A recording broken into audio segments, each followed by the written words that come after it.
Hello, hello. Bonjour tout le monde, je vous laisse le temps d'arriver. Alors je fais hop, mon petit réglage. Je vous laisse le temps de vous connecter. Faites-moi un petit coucou quand vous êtes là.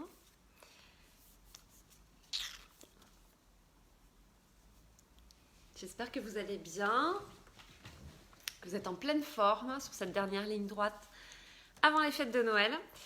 Aujourd'hui, on va parler d'un livre qui a été écrit en 2012 par Bronnie Ware, qui est une soignante en soins palliatifs. Et elle a écrit un livre qui s'appelle « Les 5 regrets de personnes en fin de vie ». Et je vais vous les donner, ces 5 regrets des personnes en fin de vie. Bonjour Eric. Je vais vous les donner, vous allez voir, c'est intéressant. Coucou Myriam. Le premier regret des personnes en fin de vie, c'est « j'aurais aimé avoir le courage de vivre ma vie comme je le voulais et non pas comme les autres l'entendaient ».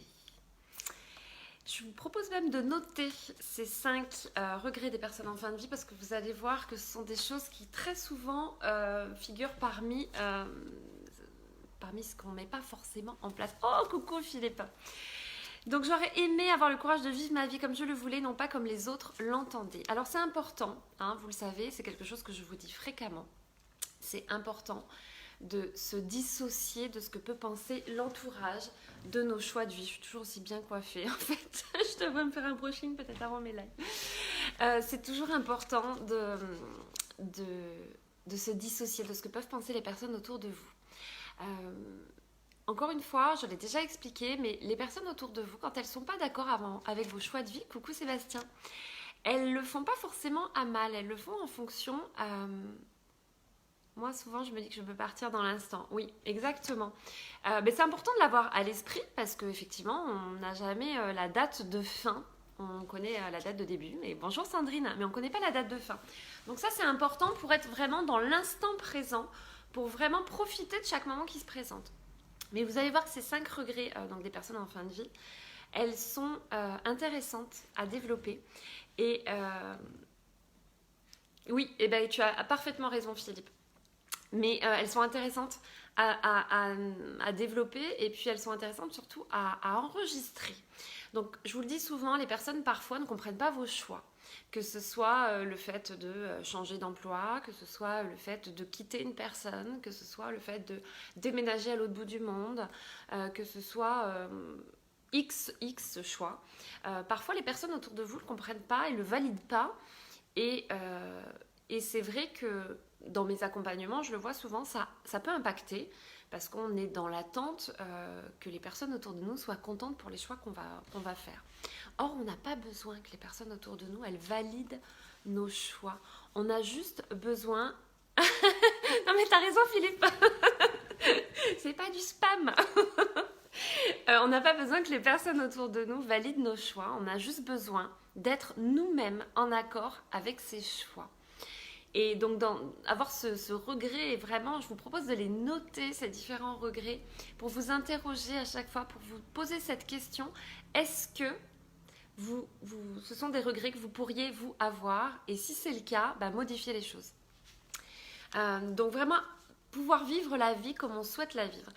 Moi, je me souviens quand j'ai quitté mon CDI, donc il y a plus de 3 ans maintenant, 3 ans et demi, quand j'ai quitté mon CDI, j'ai des personnes, notamment de ma famille et puis d'autres, qui comprenaient vraiment pas ce choix, qui ne le validaient pas, bien entendu, mais qui le comprenaient pas et qui n'étaient pas d'accord avec ça, qui m'opposaient des arguments et autres. Et c'était déjà suffisamment...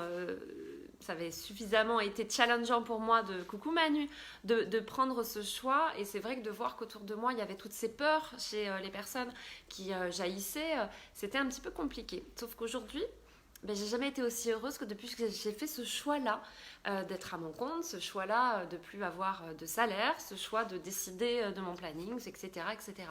Mais ça, on peut le décliner dans tous les domaines de sa vie. Quand vous quittez une personne, ça peut être pareil. Les personnes autour de vous peuvent ne pas comprendre. C'est votre vie à vous. Je vous le dis, je vous le martèle très souvent dans mes lives.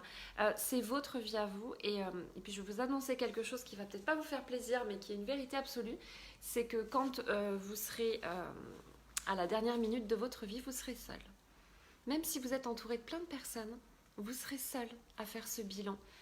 Et c'est dommage d'avoir passé son temps à vivre une vie qui ne vous correspondait pas vraiment. Donc voilà pour le premier regret. Donc j'aurais aimé avoir le courage de vivre ma vie comme je le voulais et non pas comme les autres l'entendaient. Le deuxième regret qui est formulé par ces personnes en fin de vie, c'est j'aurais aimé ne pas travailler aussi dur. Alors, c'est vrai que quand je l'ai lu, je me suis dit, ouais, mais bon, si c'est important pour nous. Alors là, c'est vrai que c'est peut-être celui des 5 regrets pour lequel moi, personnellement, je vais peut-être pas autant valider, mais enfin, s'ils l'ont formulé, c'est que c'était vrai, donc je vais travailler dessus. Chaque décision, chaque changement de direction, chute et rebondissement, je n'ai jamais regretté, Philippe. Et bien, tant mieux. Et là, c'est très très bien. Ce qui est surtout intéressant, c'est de s'autoriser à vivre la vie qu'on décide. C'est important et de tenir la route, de tenir notre engagement envers nous-mêmes, malgré les personnes qui autour de nous peuvent ne pas comprendre. Donc j'aurais aimé ne pas travailler aussi dur. C'est vrai que j'aurais tendance à dire, si c'est vraiment important pour vous, faites-le. Mais bon, je vais à l'encontre de ces 5, d'un de ces 5 commandements. C'est vrai aussi que je pense qu'il y a un temps pour tout. Il y a un temps pour peut-être privilégier le domaine professionnel si c'est important pour vous, que vous avez une boîte à lancer, ou alors que vous avez intégré un travail qui vous tient à cœur. Mais peut-être ne vous éternisez pas là-dedans. Hein. Je l'ai déjà exprimé lors de précédents lives. Moi, pendant 4 ans, j'ai énormément travaillé. Vraiment, vraiment beaucoup. Enfin, même avant, hein, mais c'est vrai que particulièrement quand j'ai lancé mon activité. Et puis là, depuis le mois de juin, donc j'ai pris, vous savez, tout l'été. Donc juillet, août. Et puis coucou Bruno. Et puis c'est vrai que depuis début septembre, j'ai beaucoup levé le pied. Mais parce que mon activité s'y prêtait. Parce qu'à un moment donné, j'avais mis en place tout ce qu'il y avait à mettre en place en amont et que maintenant je suis juste sur mes consultations, mes préparations de conférences, mes préparations de programmes et que ça ne me prend pas énormément de temps parce que tout le travail a été fait en amont. Donc peut-être que c'est ça qu'ils veulent dire. En tout cas, voilà, le deuxième commandement, enfin en tout cas le deuxième regret des personnes en fin de vie, c'est j'aurais aimé ne pas travailler aussi dur. Le troisième, c'est j'aurais aimé avoir le courage d'exprimer mes sentiments. Ça, c'est un de mes préférés. C'est un de mes préférés parce que c'est pas toujours facile à faire. Mais je trouve que c'est un commandement qu'il est extrêmement important d'avoir à l'esprit. J'aurais aimé avoir le courage d'exprimer mes sentiments. Parfois, souvent, on n'ose pas. Alors que ce soit dans le domaine amoureux, que ce soit dans le domaine amical, familial ou autre. Hein. Le domaine amoureux, c'est peut-être encore autre chose. Dans le domaine familial ou amical, parfois on n'ose pas dire aux personnes combien elles comptent pour nous. Or, quel risque on prend d'avoir un retour négatif? Oui, c'est un risque. Mais au moins vous serez fixé et puis peut-être que ça fera travailler la personne en face de vous. Et dans le domaine amoureux, quel risque on prend? Que la personne soit pas en accord avec ce que vous allez exprimer. Ça va vous faire mal. Quelques minutes, quelques jours peut-être. Et puis vous passerez à autre chose parce que vous saurez que cette porte-là, elle est fermée. C'est faire preuve de courage que d'exprimer ses sentiments. C'est pas toujours simple, c'est pas toujours facile, on a des peurs qui jaillissent, on a tout un tas de choses. Mais c'est faire preuve de courage et se dire que rester dans le flou, garder pour soi tout cet amour, c'est dommage. Soit parce que peut-être que la personne en face de vous, elle le partage, et dans ce cas-là, c'était intéressant de l'avoir exprimé, parce que sinon, vous seriez restés encore à côté l'un de l'autre pendant longtemps. C'est quelque chose que j'ai su faire, ça, par exemple. Et puis, si jamais elle ne partage pas ça, au moins vous êtes fixé. Ça ne fera pas du bien sur l'instant, mais vous allez vous en remettre. Je vous promets que vous allez vous en remettre. Je vous rappelle qu'on est 7 milliards sur Terre, et que même si les 7 milliards sur Terre ne sont pas forcément tous compatibles entre eux, vous passerez à autre chose parce que vous saurez effectivement ce qu'il en est. Donc, exprimez vos sentiments. Le quatrième regret qui a été formulé, alors je vais juste lire ce que tu me marques, Philippe.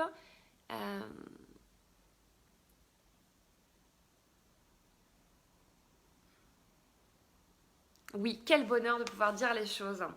Le quatrième regret, c'est j'aurais aimé rester en contact avec mes amis. Alors c'est vrai qu'on est pris dans un espèce de tumulte parfois dans notre vie où on va, par exemple, beaucoup travailler comme un des regrets exprimés, où on a des enfants et on sait que quand on a des enfants en bas âge, c'est toujours un peu la course, parfois même quand ils sont grands, mais très souvent dans les premières années où c'est vraiment vraiment la course. Pour tout un tas de raisons, on peut être pris dans cette espèce de course frénétique après le temps, à avoir envie d'avoir des journées de 96 heures alors qu'elles n'en font que 24. Et parfois c'est un peu compliqué et on va, avec la fatigue qui va se rajouter dessus, on va annuler des repas, on va pas forcément prendre le temps de décrocher son téléphone. Ça c'est quelque chose par exemple que moi je mets en place vraiment depuis des années, c'est toujours rester en contact avec les personnes qui me sont chères. Alors attention, on a le droit de modifier les personnes qui sont autour de nous. Si ça résonne plus avec vous, vous le savez, je ne vais pas détailler, j'ai déjà fait des lives là-dessus, puis j'en referai. La vie, c'est un éternel changement. Plus vous allez vous adapter à cette espèce de mouvance, plus vous allez être dans le flot. Et plus ce sera facile, moins ce sera difficile. C'est vraiment important de comprendre qu'on a le droit, à un moment donné, de ne pas se sentir en résonance avec une personne et de ne pas avoir envie de la fréquenter, de ne pas avoir envie de passer du temps avec elle. Et c'est OK. Hein, vous le savez, je le répète, mais c'est vraiment important de comprendre que ça n'a aucun intérêt de s'accrocher à des choses qui n'ont plus leur place.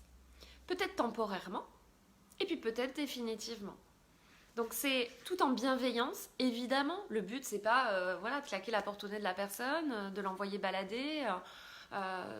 Ça n'a aucun intérêt, bien sûr. Le tout, c'est de faire ça avec bienveillance.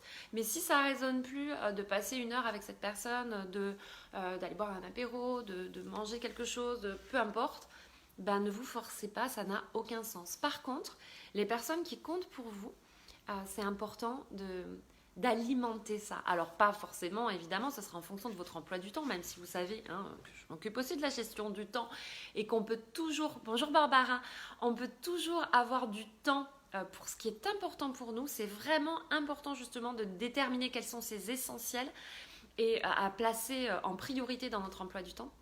Et si c'est essentiel, c'est de passer du temps avec vos amis, peut-être faites-le à plusieurs. C'est-à-dire qu'à un moment donné, si vous avez que 2 ou 3 heures dans la semaine, coucou Maria, dans ce cas-là, peut-être organiser un repas à plusieurs. Vous ne pourrez pas vous diviser et voir toutes les personnes que vous aimez, ou alors organiser un apéro à l'extérieur, une sortie, une balade, une rando, je ne sais pas. Essayez de trouver quelque chose qui va vous permettre de passer du temps avec les personnes que vous aimez. Donc ça, c'était le 5e regret exprimé. Et le 6e, c'est j'aurais aimé chercher à être plus heureux. Vous vous doutez bien que celui-là aussi, je l'adore. Alors, celui-là et celui des sentiments sont mes préférés. J'aurais aimé chercher à être plus heureux. Pourquoi je l'adore? Parce que je l'exprime fréquemment. Vous savez que le bonheur, c'est vraiment quelque chose qui se travaille. C'est quelque chose d'intrinsèque. C'est... Ah, c'est chouette. Je ne sais pas quel âge tu as, Philippe. Alors, je ne sais pas si c'était il y a longtemps ou pas, c'est 50 ans. Mais oui, c'est important. Moi, c'est vrai que je ne peux pas forcément me diviser, mais ce que je vais souvent organiser, c'est des apéros. Parfois, ça dure qu'1 heure, 1 heure et demie. Mais on va se réunir une fois par semaine ou une fois tous les 15 jours. Et on va essayer de se retrouver, en tout cas avec ceux qui peuvent, et de passer du temps comme ça. Coucou Néo. Amélie Poulain, je ne sais pas Amélie Poulain. Il vaut mieux avoir des regrets que des remords. Il faut prendre la vie avec une grosse dose de légèreté car dans la vie, la vérité d'aujourd'hui n'est jamais celle de demain. Oui, mais tu écouteras. J'ai parlé des 5 regrets des personnes en fin de vie. C'est tiré d'un livre qui a été écrit en 2012 par une soignante en soins palliatifs. Et elle a répertorié les 5 regrets qui revenaient le plus souvent chez ces personnes qui étaient en fin de vie. Et donc là, on est sur le dernier regret et notamment celui de chercher à être plus heureux. Alors oui, on doit prendre la vie avec plus de légèreté, évidemment, mais surtout, on doit s'aligner à ce qui nous fait du bien à nous, sans prendre en considération forcément ce qui va être en accord avec ce qu'aurait besoin de vivre les autres autour de nous, parce que sinon ça ne nous rendra pas heureux. Et du coup, c'est le premier regret que j'ai exprimé va valider le cinquième, parce que forcément, si vous ne vivez pas la vie que vous souhaitez et que vous vous alignez aux décisions des personnes autour de vous, vous ne pourrez pas être foncièrement heureux. Donc, ces 5 regrets, moi je vous propose de vous interroger sur votre vie. Est-ce que ce sont des regrets que vous pourriez formuler? Moi, je me suis posé la question. Alors, évidemment, sur les sentiments, oui, il y a des personnes à qui j'ai pas forcément exprimé mes sentiments. Après, pour le reste, travailler aussi dur, j'ai pas regretté d'avoir travaillé aussi dur. Peut-être que je le regretterai plus tard, mais j'ai tendance à penser que non. C'est vraiment celui sur lequel j'adhère peut-être le moins, mais après, parce que c'est un choix personnel que j'ai fait. Après, vivre ma vie comme je le voulais, moi, clairement, je vis ma vie comme je le veux. Et non pas comme les autres l'entendent. C'est bien évidemment, on met en place plein de projets qui vont de plus en plus être alignés au chemin qu'on souhaite prendre. Mais c'est vraiment important de comprendre que si on se plie aux besoins des autres autour de nous sans prendre en considération nos besoins propres, on ne peut pas être heureux. Et donc du coup, on vit une vie qui est une vie par procuration. Enfin, les autres vivent cette vie par procuration, mais nous aussi, on ne vit pas vraiment notre vie. Donc c'est vraiment important de comprendre ça. Et pour le bonheur, donc, puisqu'on va finir avec ce 5e regret, vous savez, je le répète tout le temps, mais le bonheur, ça se travaille. Le bonheur, c'est quelque chose qui vient de soi et pas des autres. Vous allez être un petit peu plus heureux si vous rencontrez une personne que vous aimez, un petit peu plus heureux si vous gagnez une somme plus importante qui va vous permettre de vivre des expériences plus sympas. Vous allez être un petit peu plus heureux, mais ça va être, etc., mais ça va être provisoire. Si le bonheur, vous ne l'avez pas cultivé à l'intérieur de vous, toutes ces choses extérieures qui vont venir apporter ce petit surplus de bonheur, elles vont disparaître de toute façon. J'en parle tout le temps, c'est cette adaptation hédonique, ça disparaîtra. Et vous vous retrouverez avec le niveau de bonheur que vous aviez initialement. D'où l'intérêt vraiment de cultiver ce bonheur. Oui, pardon Barbara, j'avais pas vu. Le titre du livre, c'est Les 5 regrets de personnes en fin de vie de Bronnie Ware. Je vais le marquer dans le titre de ce live. C'est vraiment, vraiment intéressant. Et 50 ans tout rond le mois dernier. Et ben voilà. Et ben écoute, bon anniversaire en retard. Mais... je sais visiblement que tu l'as bien fêté, donc je te souhaite une merveilleuse année pour ces 50 ans. Le bonheur est un état d'esprit, la méditation aide beaucoup en ce sens bien sûr parce qu'on pose le mental, on est plus dans le ressenti, et quand on est plus dans le ressenti, on s'aligne beaucoup plus aux décisions qui sont importantes pour nous, sans chercher à peser le pour, le contre, etc. On va aller vraiment vers ce qui nous guide, et ce qui nous guide c'est notre boussole intérieure. Voilà ce que j'avais envie de vous dire. Donc je ne vais pas faire trop long, mais je vais remarquer le titre du livre Barbara dans le titre de ce live. Et interrogez-vous sur ces 5 regrets qui ont été formulés par un maximum de personnes en fin de vie. Et interrogez-vous pour vous dire si demain ça devait s'arrêter pour vous, est-ce que ce sont des regrets que vous pourriez formuler? Il y en a un, moi. Peut-être sur les sentiments, je vais essayer d'arranger un peu ça. Je vous embrasse bien fort et bon anniversaire à toi aussi Barbara. Écoutez, c'est l'année des 50 cette année pour vous. Écoutez, vivez une très très belle année des 50.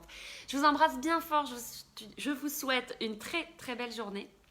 Je vous enverrai pas de soleil parce qu'à Perpignan c'est tout gris, mais ça ne va pas nous empêcher de passer une super journée. Je vous embrasse bien fort, prenez bien soin de vous. À demain.